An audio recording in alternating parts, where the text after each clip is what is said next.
Welcome to ThawBall. It's ThawBall, it's Saturday, and we're back with college football week 0. Let's get into it. And we start in Ireland, where the Fighting Irish have fans as far as the eye can see. And the Fighting Irish would not leave the Irish faithful disappointment. Notre Dame has a quarterback, and his name is Sam Hartman. The transfer from Wake Forest is looking to revamp Marcus Freeman's offense in year 2. Still in the first half, that's Hartman to Jaden Thomas for the 14-yard score, and Notre Dame's already up 28-0 going into half. They got a good formula right now. Hartman feeling the pressure, evades, now he's going to run it. No, he's going to throw it. Wow. Wide open, touchdown, second of the day for Jaden Greathouse. Sam Hartman was all heart, man, tying a Notre Dame record in his debut with 4 touchdowns as he goes 19 for 23 for 252 yards. Oh, and the receiver, that's Jaden Greathouse, a freshman, first team all-name already, and he goes 3 catches, 68 yards, 2 tutties. Notre Dame wins 42-3. From Ireland, we go to one of the Irish's biggest rivals, the USC Trojans, and defending Heisman title winner, Caleb Williams. That's a dime to Dorian Singer, the Arizona transfer. But the question for USC is their defense, not their offense. It was abysmal last year, kept them from the college football playoff. Here, on 3rd and 22, they give up 28 yards on the quarterback sneak. Terrible.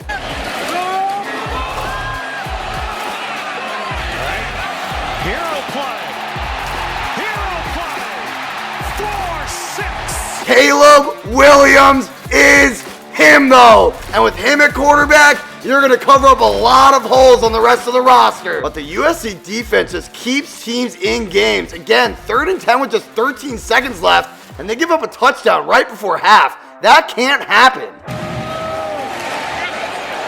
Zachariah Branch. And there's the freshman's first USC touchdown. Zachariah, light my fire. Branch is a true freshman 5-star recruit getting comps to Tyreek Hill as USC keeps churning out offensive talent, but San Jose State would not go away. Nick Nash with a heck of a catch, and San Jose State's only down 14. Shive is kicking off here into the field. Oh, and Branch, that's a great job. What a great job by Zachariah Branch. Freshman. Zachariah Branch, what a return. 2 touchdowns for the true freshman. Caleb Williams throws for 4, and USC wins 56-28. Around the college football world, we also had Hawaii traveling to Vanderbilt, who looked like they were going to take care of business early in the 4th, as that's A.J. Swan to London Bridge is falling down Humphreys for the 32-yard score. Former Hawaii legend Timmy Chang had his team ready to play in Nashville. Quarterback Braden Shager might be a star, as this is a beautiful throw to Stephen McBride. That's earlier in the game, but Shager would go on to throw 2 fourth-quarter touchdowns, and Hawaii has the ball down 7. What a way to stop the clock. Shager drifts, back throws, picked off. Vanderbilt seals this one, but Shager goes for 350 and 2 tutties. We travel to San Diego, where Ohio's taking on the Aztecs, and that's in the face. The ref takes a rough one. Quarterback Jalen Maiden would settle down, and he finds Mark Redmond not once, but twice. And the Aztecs beat the Bobcats 20-13. And finally, we head to Ruston, Louisiana, where Louisiana Tech took on the FIU Panthers. And that's FIU's Shamari Lawrence showing me more end zone. The 67-yard jaunt to put FIU up early. FIU would go up 17-3 in the second quarter, but that's former Boise State quarterback Hank Bachmeier orchestrating like he's Johann Sebastian to smoke Harris, leaving him in the dust. Louisiana Tech has outgained FIU, and yet the Panthers still have a chance. Touchdown, Louisiana Tech. Oh, it's Jacob Fields running for bluer pastures, and Louisiana Tech wins 22-17 in the comeback. And we head back to some fierce MLB playoff races. Start in Arizona, where the Diamondbacks took the first 2 to leave the Reds a game and a half out of the NL wildcard. and that's Kettle Marte going up 4-0. His 100th home run as a Diamondback. The D-backs would still be up 4-2 into the top of the 9th, and then Tyler Stevenson claws one back with the double down the line, and then Matt McLain ground ball drives him in, and we're going to extra innings. Sent to center. Thomas streaking back. It's over his head and off the wall. Green light De La Cruz. He scores. He doubles.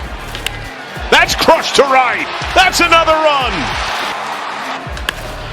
That is smoked over second base hit. Hopkins green light. Throw from Thomas in center cut. Hopkins scores. The D-backs were 2 outs away from winning, and all of a sudden they're down 3, but they scratch across 1, and then Matt McLain, Bill Buckner's it right through his legs. 7-6 with the tying run 90 feet away.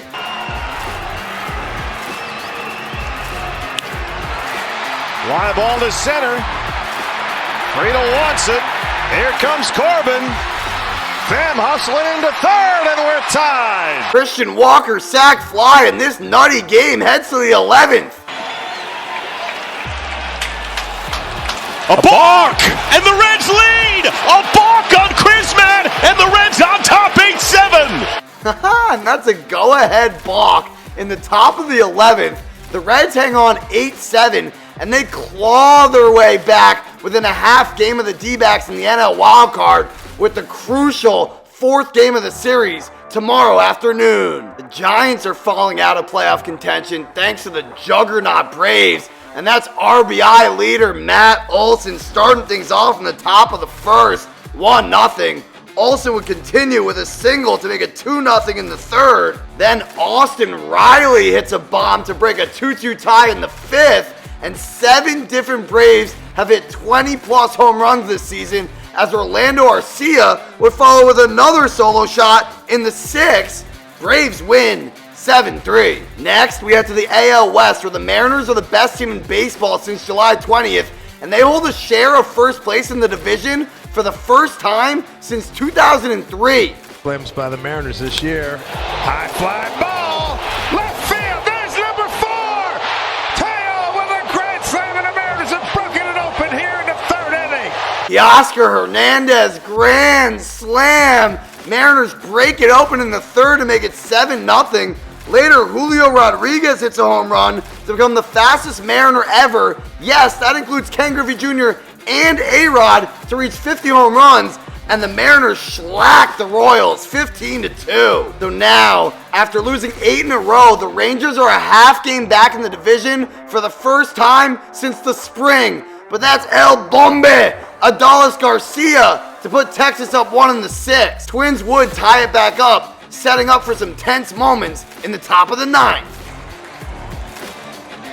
Dash delivers. Ball 4 to Grossman. Rangers lead 3-2. The Twins walk in 2 with the bases loaded.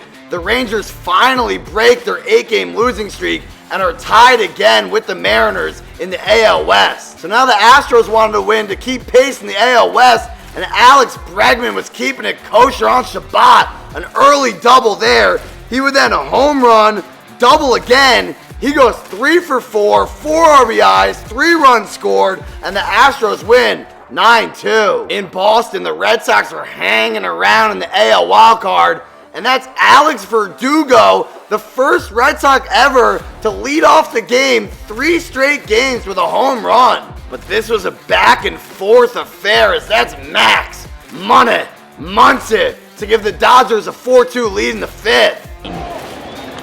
Swinging a high, twisting fly ball that's deep. Taylor's back, turning around.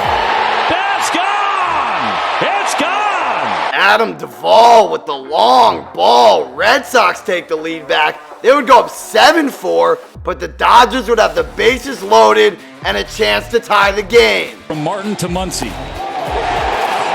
Strike 3. Muncy tosses the bat in disgust. A terrible call. Muncy gets tossed. Ex-Red Sox legend Dave Roberts gets tossed, and the Red Sox win 8-5. We go to New York, where Shohei Ohtani was playing against his prospective next team, and let's have fun with some Shohei stats. He just found out he would be done pitching for the rest of this season with a UCL issue, but he has 2 seasons with 40 home runs and 150 strikeouts. No other player's done that once. He's done it twice. Another ball well struck. This one to the right field corner. That's a base hit bouncing to the wall. Renifo gets to third. He's being waved home. Shohei's around second. He's on his way to third. McNeil's throw. It is not in time. And then with the bat today, Ohtani becomes just the 10th Major League Baseball player to have a double, a triple, a walk, and a pair of steals in a game in the last 26 years. Oh, and he did that in the first 6 innings. Ohtani helps the Angels win 5-3, but there was a really scary moment later in this game as Chase Silseth took a throw off his head from first to third, and he had to come out of the game, and we're hoping the best for him. The Marlins are really starting to fade in the NL wildcard race, but Jazz Chisholm. Long way back for Jazz, and he leaps at the top of the wall to make a great play. Jazz making sweet music there. Jorge Soler would hit it out of the solar system in the 8th to give the Marlins a 2-1 lead, but in the top of the 9th, they would blow it on a Jake Alou single, and then Michael Chivas scores on a pass ball. Nats win 3-2. In Philadelphia, the Cardinals struck first to go up 1-0, and then the Phillies would score a dozen runs unanswered. Great Scott, that's Bryson Stott with the home run. Nick Castellanos and Brandon Marsh would also homer. Zach Wheeler went 7 innings with 10 strikeouts, his 20th career game with 10 Ks, and the Phillies win 12-1. The Cubs would also go down 1-0 early, but then they would score 5 in the 5th to make it 8-1 behind an Ian Happ double, a Cody Bellinger single, a Sia Suzuki triple. Jordan Wicks would win his first career game, and he becomes the 4th Cubs pitcher since 1901 with at least 9 Ks in his debut. The Brewers are quietly one of the hottest teams in baseball, having won 6 in a row, and that's William Contreras sparking a 5-run 5th inning to put them up 5-1. And Cooper sends it deep to left center. Yelich going back, and he makes the catch! On CC Sabathia night, Freddie Peralta did the big fella proud, going 5 1/3 with 9 strikeouts, and they were helped out by some great defense like this from Christian Yelich. Brewers win their 7th in a row. The Orioles got some bad news today as closer Felix Bautista is unlikely to pitch again this season with a UCL injury, but regulators mount up. Ryan Mountcastle and the O's fight back from an early deficit to win 5-4. So now the Rays have to win to stay within 3 games in the AL East, and that's Brandon Lowe from the window to the wall to give the Rays a 3-0 lead. And that's all Tyler Glasnow would need as he holds the Yankees to 1 hit in the 3-0 win. And a drive to deep left. And it is gone! Jays have fallen a game and a half out of the playoff picture, mostly due to other teams being hot than to them being bad. But Davis Schneider joins Carlos Delgado as just the 2nd Blue Jay ever with 4 home runs in his first 10 games, and the Jays win 8-3. In the least exciting series of the weekend, the White Sox hit 3 home runs, including this blast by Yoan Moncada to beat the Athletics 6-2. What a day in sports. We'll see you tomorrow on ThawBall.